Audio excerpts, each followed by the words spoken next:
जो price throw away किया गया कि मार्केट में फेंका गया कि ये कहीं एक्विजिशन में ना चली जाए, तो बिल्डरों ने लेना स्टार्ट कर दिया उस जमीन को जमींदारों से। लेकिन यहाँ पर तो ये होता है ना कि अगर कहीं पर भी ये रजिस्टर करवाएंगे तो यहाँ की अथॉरिटी को इन्फॉर्मेशन देनी पड़ेगी। तो इन्होंने ये प्लान किया कि नोटिफिकेशन के दौरान के एग्रीमेंट या उसके बाद के एग्रीमेंटों को अगर लाइसेंस में लगाएंगे तो लाइसेंस में दिक्कत आएगी, उनको नहीं मिलेगा। नमस्कार, मैं हूँ मिताली चंदोला। जब वेतन भोगी लोक सेवक और धन पशु आपस में हाथ मिला लेते हैं तब पैदा होता है स्कैम। आज मैं मौजूद हूँ गुड़गांव में और यहाँ पर किस तरीके से स्कैम को, बड़े बड़े स्कैम्स को अंजाम दिया गया और किस तरीके से यहाँ की भोली भाली जनता को ठगा गया, बेवकूफ़ बनाया गया जीपीए के नाम पे, और किस तरीके से बड़ी होशियारी और चालाकी से रजिस्ट्रियाँ अपने नाम करा ली बिल्डर्स ने। परत दर परत आपके आगे मैं रखूंगी सच्चाई। इस वक्त मेरे साथ मौजूद है यहाँ पर एडवोकेट साहब। सबसे पहला सवाल आपसे ये है कि इतना बड़ा स्कैम, अगर मैं M3M का नाम लूँ या किसी भी बिल्डर्स का, ठगी जाती है आम जनता, इस बारे में आप क्या कहेंगे? किस तरीके से इसकी शुरुआत होती है? शुरुआत ऐसे हुई थी कि उलावास गांव सेक्टर 62 के अंदर स्थित है। यहाँ पे जो हमारे लैंड ओनर्स की ज़मीनें थी जी 2009 से पहले जो कीमत हुआ करती थी, जब वो कीमत बिल्डरों से नहीं ली जा पा रही थी और एक नया एजेंडा तैयार किया कि कैसे ज़मींदारों से ये ज़मीन हड़पी जा सकती है। जी इसको अमली जामा पहनाने के लिए उन्होंने धारा 9 का एक नोटिफिकेशन जारी कराया 2 जून 2009 को। जी अब क्योंकि भोली भाली जनता है, कुछ बेचारे अनपढ़ भी रहे और कुछ दबाव में भी, जी उन्होंने ये सोच के कि जो हमारी सरकारी कीमत है वो बहुत कम है, जो बिल्डर दे रहा था वो बहुत अच्छी दे रहा था, उन दोनों का रास्ता ब्लॉक होता जा रहा था। तो उन्होंने ये प्लान किया कि कहीं एक्वायर ना हो। अब जो मार्केट में रेट थ्रो अवे किया गया, जी जो प्राइस थ्रो अवे किया गया कि मार्केट में फेंका गया कि ये कहीं एक्विजिशन में ना चली जाए, तो बिल्डरों ने लेना स्टार्ट कर दिया उस ज़मीन को जमींदारों से। यहाँ पर एक मैं आपसे बहुत इम्पॉर्टेंट बात पूछना चाहूँगी। अभी मेरी सब लोगों से भी बात हो रही थी, कुछ सेक्शंस को ऐड ऑन किया गया, कुछ को बाद में हटा दिया गया। यहाँ पर लोगों से जो है जीपीए साइन करवा ली गई, वो भी यहाँ पर नहीं करवाई, चालाकी दिखाई गई नोएडा में या कई अलग अलग जगह में जाके। वो क्या पूरा का पूरा प्रकरण था? मैं उसी मुद्दे पे आ रहा हूँ कि स्टार्ट कहाँ से हुआ और कैसे डॉक्यूमेंटेशन हुई तैयार। जब ये नोटिफिकेशन आया, जब कुछ ज़मींदारों ने ज़मीनें देनी शुरू करी। अब क्योंकि इनको LOI लगाने थे, लाइसेंस लगाने थे चंडीगढ़, तो इन्होंने ये प्लान किया कि नोटिफिकेशन के दौरान के एग्रीमेंट या उसके बाद के एग्रीमेंटों को अगर लाइसेंस में लगाएंगे तो लाइसेंस में दिक्कत आएगी, उनको नहीं मिलेगा। इसलिए कोलैबोरेशन एग्रीमेंट और जीपीए बैकडेट में साइन कराए, बैकडेट में रजिस्टर्ड कराए। जो जुरिडिक्शन से बाहर थे, हमारे उलावास की ज़मीन अगर हमारा संबंधित उस टाइम पे तहसील हुआ करती थी सोहना, तो सोहना रजिस्टर्ड हो सकता था वो डॉक्यूमेंट। वो सोहना ना हो के नोएडा हुआ, फरीदाबाद हुआ और मध्य प्रदेश तक भी हुए। लेकिन यहाँ पर तो ये होता है ना कि अगर कहीं पर भी ये रजिस्टर करवाएंगे तो यहाँ की अथॉरिटी को इन्फॉर्मेशन देनी पड़ेगी, बाकायदा चेक भी करना पड़ेगा कि वो व्यक्ति जीवित है, मर गया है, भाई जीवित सर्टिफिकेट, अगर किसी की डेथ हो गई है तो उसका डेथ सर्टिफिकेट, ये तमाम चीज़ें भी हैं। तो क्या ये पूरा का पूरा घोटाला वहाँ से शुरू हो रखा है? अगर ये सारी चीज़ें चेक करते तो शायद हो सकता है कि वो फ्रॉड ना कर पाते, पर उनको ये फ्रॉड करना था, ज़मीन उनको हड़पनी थी। उन्होंने इसी चीज़ को मुद्दा बनाया कि बैकडेट में डॉक्यूमेंट साइन कराए, और एक नहीं कम से कम 1000 पेपर बैकडेट में साइन हो रखे हैं। इवन कि जो अभी उसके बाद जब 2009 में नोटिफिकेशन हुआ तो 31 मई 2010 को आ जाता धारा 6 का नोटिफिकेशन। धारा 6 के नोटिफिकेशन के बाद फिर ज़मींदार और डरे कि अब ज़मीन ज़रूर जा रही है, और मामला चल रहा था उस टाइम की तत्कालीन सरकार और बिल्डर्स के बीच का, और एक हमारी सरकारी मशीनरी का। सरकारी मशीनरी का दुरुपयोग हुआ है उस मुद्दे पे। उस नोटिफिकेशन के बाद 400 एकड़ ज़मीन को बिल्कुल रिलीज मुक्त कर दिया, जिस पे उन्होंने LOI ले लिया था, उसको उस नोटिफिकेशन से हटा दिया धारा 6 से। अब 1417 एकड़ का मुद्दा था टोटली हमारा। पहली बात तो ये 1417 एकड़ का कोई एक्विजिशन बनता नहीं था। अगर सरकार किसी एरिया को डेवलप करने के लिए सेक्शन या नोटिफिकेशन लगाती है तो उसमें ज़मींदारों का एक बेनिफिट है कि उसको नए कानून के तहत, नई एक्विजिशन पॉलिसी के तहत, जो नया एक्ट आया था 2014 में, उसके तहत 4 गुना मुआवजा मिलता। और उसी हिसाब से जैसे नोएडा अथॉरिटी ने किया, हर ज़मींदार को 1 एकड़ के हिसाब से उनको कुछ प्लॉटेड एरिया मिलता। जो हमारे यहाँ पे हरियाणा की एक स्कीम है HDR policy, rehabilitation and resettlement policy, ऑस्टी कोटा होता है, ऑस्टी कोटे के तहत इनको प्लॉट दिए जाते। जी अब क्योंकि उन्होंने वो एक्विजिशन या तो सरकार रख लेती तो ज़मींदार को फ़ायदा था, सरकार ने रखा भी नहीं। जब बिल्डरों को लाइसेंस मिलते रहे, 2012 में सरकार ने पूरी की पूरी इस LAC प्रोसीडिंग को ड्रॉप कर दिया। तो ये आपका कहना है कि ये जो चीज़ें भी हुई थी उस वक्त जो कांग्रेस सरकार थी उसकी मिली भगत थी इस उसकी मिली भगत से हुआ था, सरकारी मशीनरी के तहत हुआ था। जी। तो एक चीज़ ये बताइए कि फिर वो सेक्शन ड्रॉप कर दिया, लेकिन वो सेक्शन ड्रॉप होने से पहले तो GPA साइन करा ली गई थी। उसमें अब आ जाता है मुद्दा दूसरा। जी। अब जब हम हाई कोर्ट गए 2014 में जी इन बिल्डर्स के अगेंस्ट जी और इस LAC प्रोसीडिंग को क्वेश कराने के लिए हाई कोर्ट गए, जी तो सितंबर 15 साल भी 2015 तारीख भी 15 सितंबर को हमें डिस्पोजेशन का स्टे दे दिया हाई कोर्ट ने। जी जस्टिस सूर्यकांत जी थे, उन्होंने हमें हाई कोर्ट में स्टे दे दिया कि इनको डिस्पोजेस नहीं किया जाएगा ज़मींदारों को बिल्डरों के अगेंस्ट। उसके तहत हमने सरकारी मशीनरी को भी वहाँ पार्टी बनाया हुआ था, कम से कम 15 बिल्डरों को हमने पार्टी बनाया था।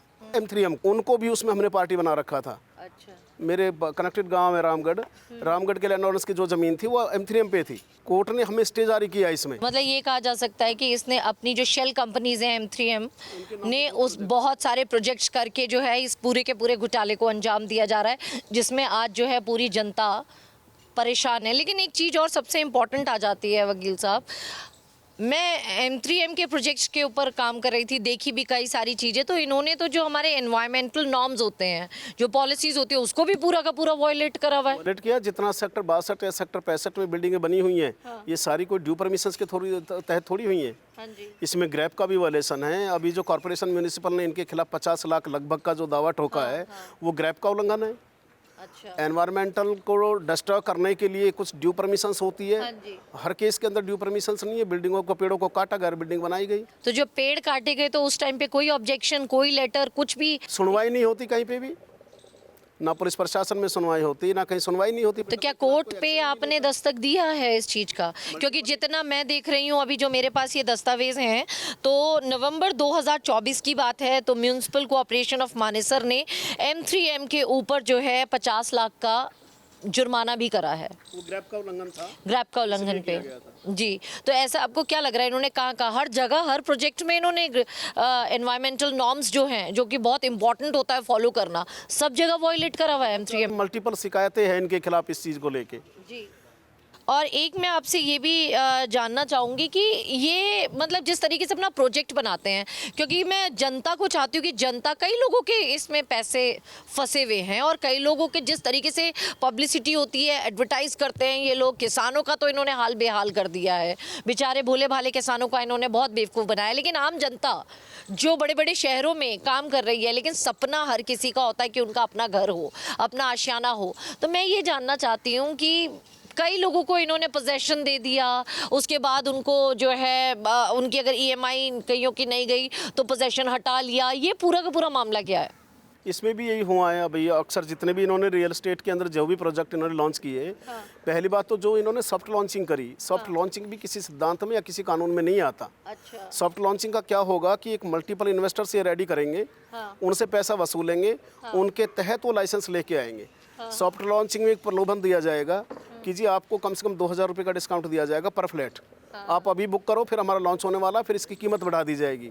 ये हर बिल्डर की बता रहा हूँ मैं कि इसकी कीमत बढ़ा दी जाएगी, आपको नुकसान होगा। अभी आप बुक करते हैं तो लॉन्चिंग तक आपको 2000 रुपये का प्रॉफिट है, 4000 रुपये का प्रॉफिट मिल जाएगा। सॉफ्ट लॉन्चिंग हमारी किसी पॉलिसी के अंदर आता ही नहीं है। पर इन्होंने तो दबके, अगर मैं बात करूं तो M3M ने तो हर जगह होर्डिंग्स और हर जगह इनकी जो है पब्लिसिटी, एडवर्टाइजमेंट चल रही है। तो क्या ये पब्लिसिटी और एडवर्टाइजमेंट्स जो इन लोगों ने इतने ज़्यादा दिए हैं, घर घर तक पहुंचाया, ये भी सब गैर कानूनी है? गैर कानूनी है और बिल्कुल वायलेशंस किया हुआ है इन्होंने। लॉ को भी इन्होंने बिल्कुल वो कर दिया, अलग रख दिया, कोई सुनने को तैयार होता नहीं इनका। जमींदार कितना भी भाग जाए, बेचारा कहीं भी दौड़ता रहे, कोई नहीं सुनवाई हो पाती। अच्छा, लेकिन आप ये बात कर रहे हैं, लेकिन मैं जितना जानती हूँ और जितना अभी तक हमारे पास आया है, तो M3M बिल्डर्स या और भी बिल्डर्स की अगर मैं बात करूँ तो ऐसे मामले में एनफोर्समेंट डायरेक्टरेट चुप नहीं बैठती है, CBI चुप नहीं बैठती है, अपनी कड़ी सख्त कानूनी कार्रवाई करती है। तो आपसे मैं CBI की जो पूरा का पूरा मामला था, प्रकरण था, और EDI रेड्स भी पड़ी थी, लग्जरी गाड़ियाँ जो है वो भी बुक इनकी सीज कर ली गई थी, प्रॉपर्टी को भी जब्त कर लिया था, उस बारे में थोड़ा सा बताइए। इनके खिलाफ जब मैं सीबीआई हमने हाई कोर्ट में जब गए थे तो हमारी रिट पिटीशन थी 20-316 जी बटा 2014, जी जिसमें हमें पहला स्टे मिला था। जी 2017 में इसी के कनेक्टेड फाइल सुप्रीम कोर्ट जाती है, हाँ 8977 था उस रिट पिटीशन का नंबर। जी सुप्रीम कोर्ट ने उस एसएलपी को अलाउ करके और इस केस को रेफर कर दिया सीबीआई को। जी उसके कनाइवेंस में हाँ हाँ 28 नवंबर 2017 को हाँ माननीय Punjab and Haryana high court ने जो हमारी रिट पिटीशन थी, हाँ हमारे लैंड ओनर्स की जो भी ये भाई लोग बैठे हैं, इन सभी की ज़मीन इन्वॉल्व थी उसमें, हाँ उस ज़मीन को भी, उस मुद्दे को भी हमारे वाले को भी सीबीआई को रेफर कर दिया। अच्छा अब सीबीआई ने after the thorough investigation of about 2 years हाँ कि अपनी थॉरो इन्वेस्टिगेशंस के तहत घाटा गांव, उलावास गांव, बैरमपुर, कादरपुर, रामगढ़, मैदावास, बादशाहपुर, थॉरो इन्वेस्टिगेशन करने के बाद 23 जनवरी 2019 को इनके खिलाफ सीबीआई ने मुकदमा दर्ज कर दिया, अच्छा जिसमें बिल्डर्स भी इन्वॉल्व थे और ब्यूरोक्रेट्स भी इन्वॉल्व थे। अच्छा ब्यूरोक्रेट्स में था उस टाइम का तत्कालीन डायरेक्टर डीटीसीपी चंडीगढ़ वाला जसवीर रेड्डू, जी उसके खिलाफ और एक डीटीपी गुड़गांवा और एसटीपी चंडीगढ़। बड़ी हैरत की बात है कि वेतनभोगी लोक सेवक जिनको खुद सरकार जो है पैसे दे रही है, चंद रुपयों के लालच में अपनी आन बान शान सब कुछ मिट्टी पलीत कर देते हैं और हाथ मिला लेते हैं ऐसे बिल्डर्स पे। अगर सरकारी अफसरान भी जो है अपने रुख को सख्ती से पेश आए और अपनी इस जो धन पशु वाली उनकी हैबिट है उसको ख़त्म कर दे, तो इस तरीके के स्कैम्स ना हो, ये बिल्डर्स के इतने पैर ही ना फैलें। लेकिन सबसे बड़ी बात यहाँ पर आती है कि कुछ ब्यूरोक्रेट्स इस चीज़ में इन्वॉल्व थे। वहीं अगर मैं ईडी की बात कर लूँ तो ईडी ने तो 60 करोड़ की लग्जरी गाड़ियाँ इनकी जब्त करी हैं। ईडी वाला पूरा मामला क्या था? ईडी वाले मामले में भी इनको जेल गए हुए हैं और उसमें अभी फिलहाल बेल्ड आउट है। बेल्ड आउट हुए हैं एक स्पेसिफिक कंडीशंस के तहत। काफ़ी लंबे टाइम तक अम्बाला जेल रहे हैं ये। स्पेसिफिक कंडीशंस लगाई हुई थी। मुझे जहाँ तक अभी सुनने को मिला है कि शायद उस कंडीशंस का भी कहीं ना कोई वायलेशन हुआ है, ऐसा मेरे संज्ञान में आया हुआ है। बाकी अब इसके अलावा जो ईडी का इशू है वो ईडी का इशू है बाकी के और बिल्डर्स का। ईडी की एफआईआर हुई एबीडब्ल्यू के खिलाफ। एबीडब्ल्यू वो बिल्डर था जिसने गांव में पहला कदम रखा। एबीडब्ल्यू हुआ, जीपीएल हुआ और इसके अलावा 3-4 बिल्डर और थे। लेकिन M3M के ऊपर भी हुआ है, M3M के खिलाफ भी हुआ है। इनके खिलाफ पंचकुला में ईडी की इंक्वायरी हुई थी, उसमें मुझे बुलाया था। मैं भी गया था कि भी ईडी का आप बताते हो कि आप बिल्डरों ने ज़मीन ले रखी है, तो आपकी कितनी ज़मीन उसमें गई थी। तो हमने उनको सारे डॉक्यूमेंट्स दिखाए, उनको तसल्ली करी। हालांकि एबीडब्ल्यू वाला भी फरार है। मानेसर में भी स्कैम किया और हमारे गांव में भी स्कैम किया। जितने भी लैंड ओनर्स मेरे साथ बैठे हुए हैं हमारे गांव के, सारे चले गए हैं। M3M ने इनको छला है। कोई ऐसा बिल्डर नहीं जिन्होंने दुरुपयोग ना किया गया हो, जिन्होंने hard and money, hard and हमारी जो प्रॉपर्टी थी इनको ग्रैब ना किया गया हो। लेकिन यहाँ पर तो अभी मेरी जो बात हुई है यहाँ की जनता से, किसान भाइयों से बात हुई है, उनका ये कहना है कि वो तो अपने हक की लड़ाई के लिए आवाज़ उठा रहे हैं और उनके ऊपर ही एफआईआर दर्ज हो गई है। उस एफआईआर का मुद्दा भी गलत था मैडम। मतलब वो एफआईआर भी जो हुई वो बिल्डर ने गलत कराई। वो एफआईआर कराई है M3M ने।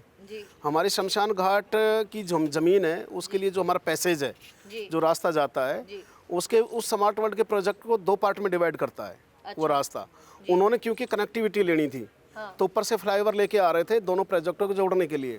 पर ये भी तो सरकारी तंत्र के माध्यम से परमिशन प्राप्त हुई होगी तब। था, बिल्कुल गलत था। ऐसी कोई परमिशन नहीं थी। इस तरह की कोई परमिशन थी तो वो परमिशन बनती भी नहीं है। लॉजिकल वो परमिशन नहीं बनती।